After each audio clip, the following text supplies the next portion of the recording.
Bonjour à toutes et à tous, j'espère que vous allez bien. Aujourd'hui, on se retrouve pour parler des métavers. Métavers, métaverse, univers parallèle, univers virtuel. Il y a plein de façons de le décliner, mais aujourd'hui, on va poser la base. Ça fonctionne comment et pourquoi est-ce qu'on commence autant à en parler aujourd'hui? Mais également, pourquoi ce monde est aussi complice et lié au monde de la blockchain et des crypto-monnaies. Vous l'avez probablement pas manqué, Facebook change son nom et devient Meta. Meta pour Metaverse. C'est un gros coup de publicité pour les métavers qui se justifie par Mark Zuckerberg derrière différents aspects, notamment un besoin de refaire la façade et l'image publique du géant Facebook, mais ça en dit quand même long sur l'avenir que Mark Zuckerberg imagine à cette technologie qui devrait prendre de plus en plus d'ampleur dans les mois et dans les années qui viennent. Alors concrètement, un métavers, qu'est-ce que c'est ?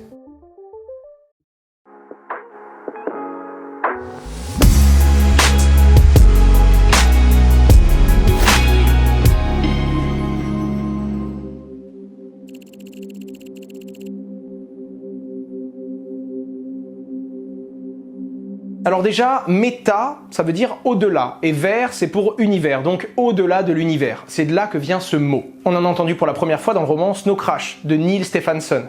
À l'époque, en 1992, on allait conceptualiser ce qu'était un univers parallèle. Aujourd'hui, on a déjà des solutions pour le vivre. Si vous prenez un casque à réalité virtuelle, vous pouvez très bien vous projeter dans un monde parallèle, être dans un autre environnement, avoir des sons de ce monde virtuel et voir avec vos yeux et grâce à ce masque, bien entendu, quelque chose que vous ne pouvez pas réellement voir là où vous êtes aujourd'hui. Un métavers, c'est un ensemble de choses. D'ailleurs, c'est pas encore bien défini aujourd'hui parce que ça correspond à tellement de choses. C'est un peu comme parler d'internet. Ça veut dire tellement de choses qu'on ne sait pas exactement de quoi on parle. Ça mélange à la fois l'intelligence artificielle, donc toute la puissance des ordinateurs et des algorithmes que l'on va utiliser, mais à la fois le monde virtuel, donc la réalité virtuelle, cette capacité que l'on a grâce à du matériel informatique à donner l'impression à notre cerveau et à notre corps que nous sommes dans un monde virtuel, dans un jeu. Le côté gaming, c'est-à-dire le côté jouer dans un monde parallèle, réaliser des jeux. Et également le côté qui nous concerne un petit peu plus sur cette chaîne, la blockchain et les crypto-monnaies, qui sont des monnaies que l'on peut aussi bien utiliser dans le monde réel, quand on échange du bitcoin, des ethers, etc., que dans un monde virtuel, parce que dans tous les jeux vidéo, il y a la plupart du temps des points, des pièces d'or ou une unité de valeur qui nous permet d'interagir avec le jeu. Dans cet univers parallèle, la plupart du temps, on va avoir des points, on va avoir des monnaies, et la blockchain va apporter énormément de fondements économiques et même financiers qui peuvent permettre de rendre encore plus réaliste cet univers.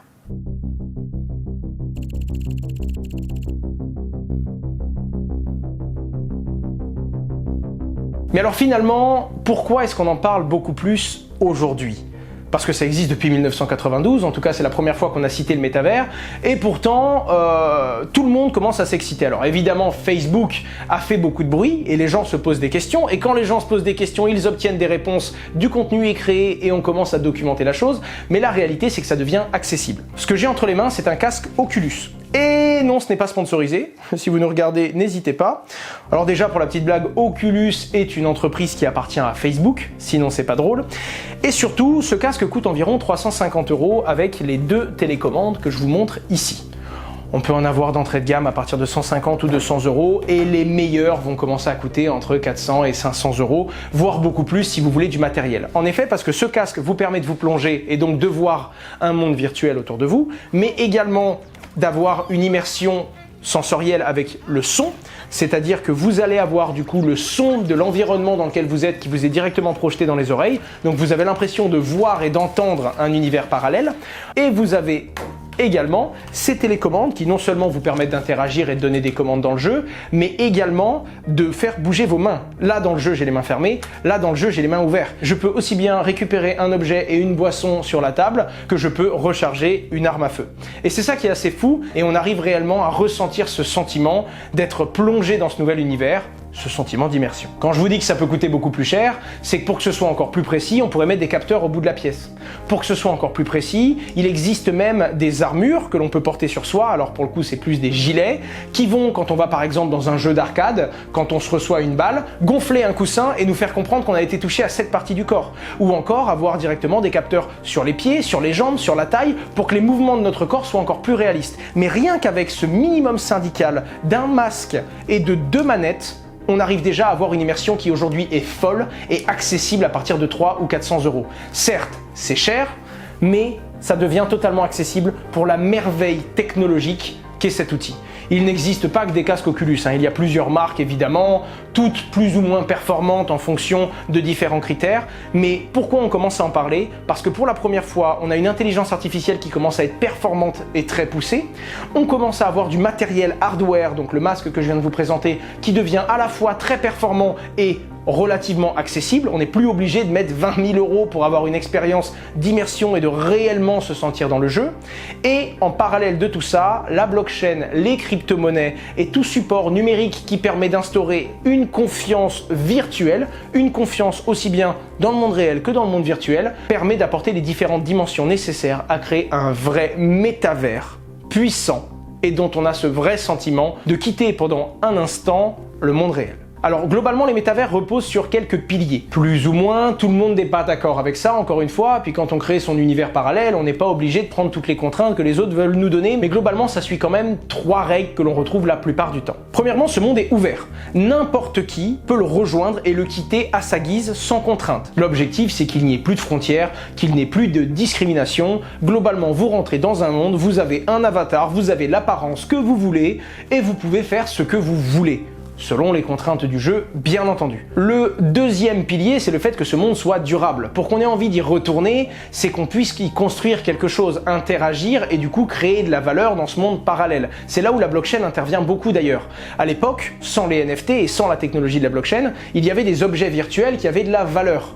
C'est-à-dire qu'un logiciel, même si c'est quelque chose de virtuel, que l'on peut copier et coller à l'infini, ça a de la valeur pour vous, ça vous rend un service. Grâce à la technologie de la blockchain et aux NFT, si vous ne savez pas ce que c'est, je vous invite vraiment à regarder cette vidéo, je pense qu'elle va vous matrixer encore plus, eh bien on peut avoir des objets virtuels qui sont uniques et être sûr que même si je suis dans un jeu, si j'obtiens cette épée, c'est bel et bien la seule et unique épée possible de créer et d'utiliser dans cet univers. Et donc on arrive à avoir en plus de la valeur numérique, une rareté numérique, une unicité finalement. Ce qui rend tout ce qu'il y a de virtuel autour de nous plus ou moins rare, comme tous les objets que l'on a autour de nous dans la vraie vie, ce qui augmente encore plus l'impression d'immersion et la valeur que l'on va porter à tout objet dans ce monde virtuel. Pour finir, le fait que ce soit immersif, qu'il y ait une vraie immersion et qu'on ait vraiment l'impression d'y être. Alors ça, je le mets vraiment entre guillemets.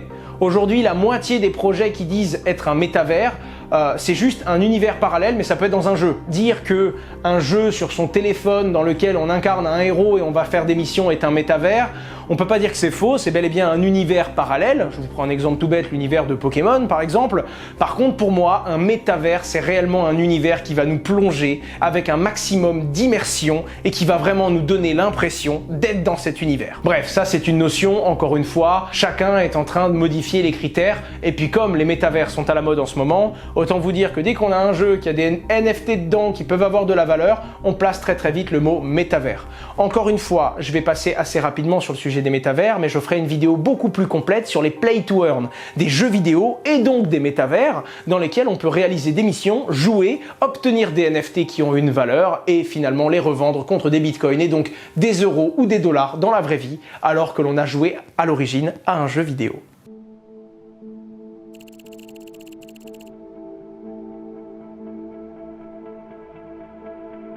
Et globalement, la blockchain et les crypto-monnaies étaient l'une des dernières grosses briques nécessaires pour que les métavers puissent avoir encore plus de valeur. Alors, la réalité virtuelle existe depuis longtemps. D'ailleurs, si vous en avez jamais fait et que vous connaissez quelqu'un qui a un casque, demandez-lui simplement de vous faire faire une partie de ping-pong, par exemple, sur Oculus.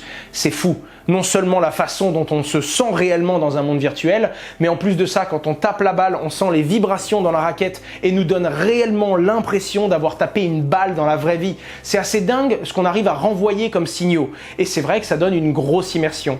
Eh bien, la blockchain et les crypto-monnaies apportent du coup 2 volets qui étaient nécessaires. Le premier, ce côté unicité, rareté de quelque chose de virtuel et de numérique qui était nécessaire pour réellement pouvoir s'engager dans un métavers, mais également avoir l'impression que ce que l'on va construire dans ce monde virtuel peut avoir une valeur et donc peut être revendu à tout moment pour nous enrichir dans la vraie vie, potentiellement. Encore une fois, il y a un vrai gros débat philosophique à avoir sur cette question. Et le deuxième pan, c'est le fait que théoriquement, dans tous les jeux, il y a une monnaie, il y a un point d'échange, que ce soit des points de vie, que ce soit des pièces d'or, que ce soit des pièces tout court en fonction des jeux. Il doit y avoir un moyen d'interagir avec ce monde virtuel, donc généralement les personnages non joueurs du jeu, mais également les autres joueurs qui eux aussi essayent de se développer et ont besoin de ces points pour s'améliorer. Eh bien la blockchain et les crypto-monnaies permettent non seulement de faire un pont parfait entre la vie réelle et la vie virtuelle, vous pouvez avoir un solde qui a de la valeur dans les deux mondes, et ça c'est assez fou et naturellement ça accélère d'autant plus l'intérêt et l'adoption des métavers, mais d'un autre côté, il y a également cette capacité de l'échanger et de le faire circuler dans le jeu. Si à chaque fois qu'on veut faire une transaction on doit enlever notre masque, ça nous enlève cette immersion et ça nous replonge dans la vie réelle, et c'est très compliqué du coup de se sentir réellement dans le jeu. Alors que maintenant on peut avec un simple solde et avec ne serait-ce qu'imaginer si un jour on peut valider son identité simplement en étant soi-même dans un métavers, on se retrouve à pouvoir dépenser son argent dans le jeu tout comme on le dépenserait à la boulangerie le matin. C'était le dernier gros coup de hache dans la barrière contre l'adoption des métavers. Imaginez maintenant avec toutes les marques de luxe qui se lancent dans les NFT. Imaginez si un jour le seul moyen d'avoir la toute dernière paire de Nike dans le jeu, c'est d'avoir le NFT et d'avoir le design. Imaginez le jour où une maison géante comme Louis Vuitton lance sa gamme de création numérique et virtuelle, comme beaucoup de marques de luxe sont déjà en train de le faire, et le seul moyen de voir des mannequins défiler avec ces tenues et surtout portés par un homme, c'est d'aller dans ce monde virtuel, de porter son masque et de voir ces mannequins défiler et porter ces NFT. Là où ça devient fou, c'est qu'on est tout près. Alors naturellement, ça crée un sentiment de vitesse, on a l'impression que tout va trop vite, on imagine toutes les dérives et tous les bons côtés que ça peut avoir, et finalement, ça va être la conclusion de ma vidéo. On peut aussi bien en faire énormément de dérives qu'apporter énormément de bonnes choses avec ces technologies. Il y a plein de projets en lien avec les crypto-monnaies qui sont déjà sur ce segment.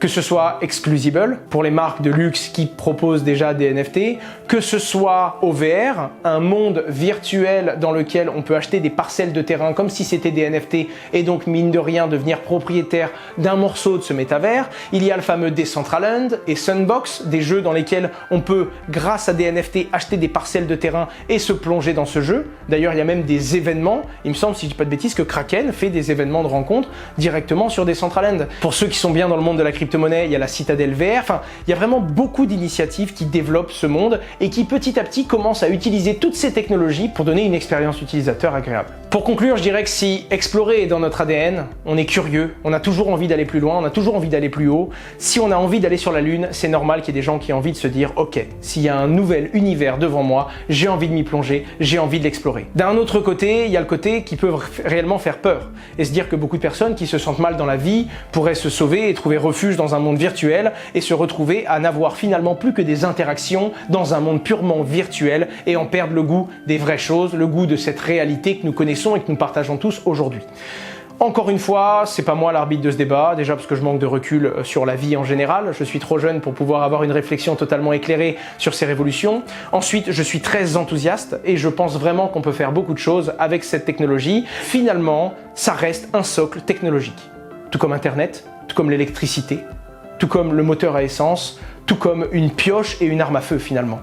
Globalement, c'est un outil et c'est l'usage que l'on va en avoir qui va définir si c'est un bon outil ou non. Globalement, on peut très bien utiliser une pioche pour remuer la terre, la retourner et pour cultiver son jardin, tout comme on peut l'enfoncer dans la tête de son voisin et en faire une arme de crime. Globalement, c'est l'être humain et la façon dont on va utiliser cette technologie qui vont en définir les bons et les mauvais aspects. Et c'est sur ces mots-là que je clôture ma réponse sur qu'est-ce qu'un métavers. Si cette vidéo vous a plu, je vous invite réellement à suivre ma chaîne. Déjà parce que c'est le meilleur moyen de m'encourager, parce qu'un petit pouce bleu et un commentaire, ça m'aide réellement à donner encore plus de visibilité à mon contenu et donc d'intéresser d'autres personnes qui peut-être regarderont d'autres de mes vidéos et donc m'aideront à me développer sur YouTube. Vous avez tous mes réseaux sociaux en description. Je suis sur Twitter, sur Instagram, sur Facebook, sur TikTok même aujourd'hui. Ça se développe très très vite. Merci à tous ceux qui me soutiennent, c'est un plaisir. On se retrouve à la semaine prochaine sur cette chaîne YouTube pour une prochaine vidéo. J'essaye de vulgariser avec des mots toujours plus simples, des technologies qui pour autant sont très complexes. J'espère que ça vous a plu et je vous dis à très bientôt. Au revoir.